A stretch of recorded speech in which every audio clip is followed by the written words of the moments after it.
সংখ্যালঘু উন্নয়ন নিয়ে এবার বিরোধী দলনেতা নিশানায় তৃণমূল সরকার। রবিবার বর্তমান সরকারের কড়া সমালোচনা করে তার অভিযোগ, সাচার কমিটির সুপারিশ অনুযায়ী বিগত বাম সরকার বেশ কিছু প্রকল্প শুরু করেছিল, কিন্তু নতুন সরকারের প্রথম 15 মাসে সেই প্রকল্পগুলির কোনো অগ্রগতি হয়নি।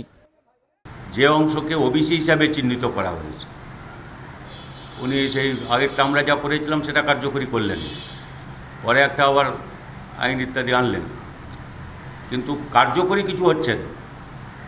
সার্টিফিকেট দেওয়ার কাজ হচ্ছে না, এই 15 মাস ধরে কার্যত বন্ধ হয়ে গেছে। বিরোধী দলনেতার দাবি, বিগত বাম সরকার সংখ্যালঘু উন্নয়নে কেন্দ্রীয় বরাদ্দ পেতে 684 কোটি টাকার প্রকল্প জমা দিয়েছিল, কিন্তু বর্তমান সরকার জমা দিয়েছে মাত্র 1,30,00,000 টাকার প্রকল্প। 686 কোটির মধ্যে 684 কোটি টাকার প্রকল্প জমা দিয়েছিলাম এই সরকারের আমলে।